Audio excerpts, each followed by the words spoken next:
A good jumping off point, I think, is 1988 when Ben Johnson ran his 100 meters and broke all the world records, and at the Seoul Olympics in 1988, and then proceeded to test positive for Winstrol, Sinazolol. And suddenly this Canadian sprinter beat the American Carl Lewis. The sports world was turned on its head, and the powers that be in Washington were confronted with this issue of, wow, what happens if sports become a contest of chemistry?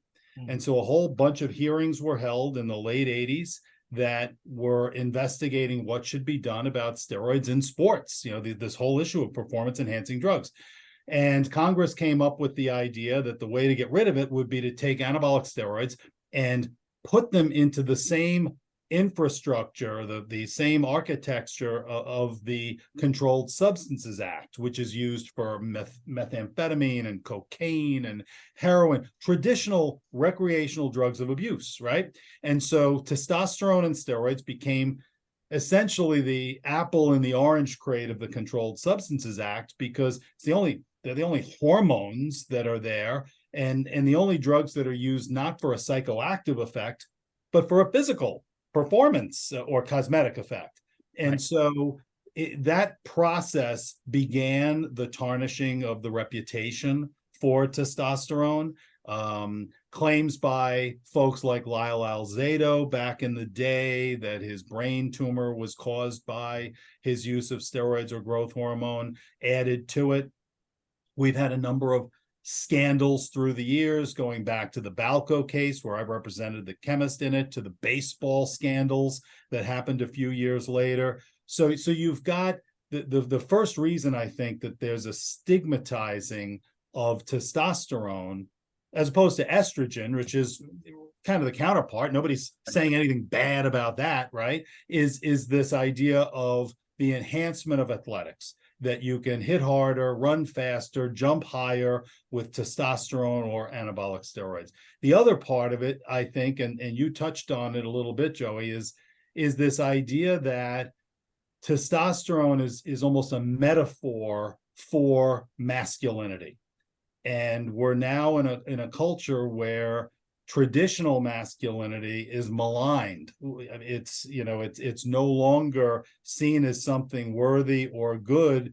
The American Psychological Association in 2019 came out with a position stand about traditional masculinity. And what did they say? That traditional masculinity is toxic. It's harmful to boys and men. Traditional masculinity. It's kind of throwing out all the qualities of masculinity, of courage or protectivism or thirsting for ambition, anything, drive, throwing all of that out and focusing only on the negatives. So that's the context, I think, with which we come in 2023 to testosterone and masculinity.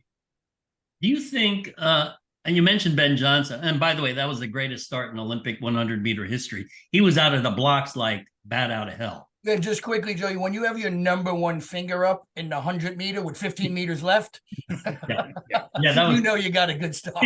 Yeah, that was an amazing race. What are your thoughts, though, because you've been in the bodybuilding world for really quite a long time, that I've always thought part of the stigma against testosterone or anabolic steroids or androgens is the origins of its use.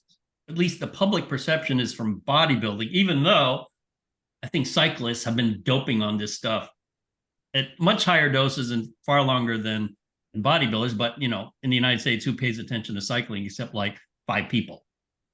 So what do you think the contributions of the bodybuilding culture has been to the stigma? Mm-hmm. Well, I think bodybuilding has, and Tony and I have talked about this, bodybuilding has always been sort of a fringe out there. It's maybe a little more mainstream in more recent decades. Before that, I remember when I went to law school, I was the only person who looked like me in the law school. There was no other dude in the law school who looked like me. And I think there were certain assumptions, preconceived notions about the big guy, because I just come out of competing in bodybuilding. So I was my bodybuilding connections were, you can't hide it. You could be a cyclist, you can be a gymnast, nobody's going to know when you walk in a room. If you're a bodybuilder, it's clear to everyone. There's certain preconceived notions that go with it in terms of intelligence. And of course, I was there on a full academic scholarship, right? I was there, one of the few who was there for that.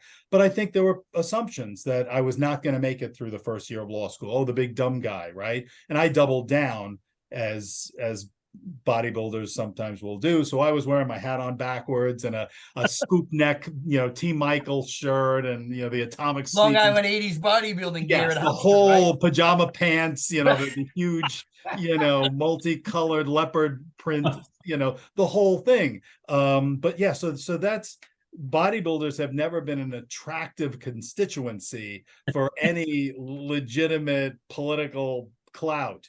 Also, I think that, look, there's a certain threatening quality to hypermuscularity that I think on an evolutionary level, we're kind of, most people have evolved to be concerned about the alpha, the alpha male who is bigger, stronger, more capable, potentially going to take the better resources, whether it's the animal on the Serengeti who is going to get the larger amount of food, the better mates, etc. So I think there's a certain threatening quality to it. Probably the only population that can be completely trashed today without any repercussions. Any other subpopulation, whether it's based on sex, race, weight, you can't touch these things without being canceled. But there's nothing wrong with a commercial that has, I lift things up and put them down and make fun of the big meathead and then show him out the door of your health club.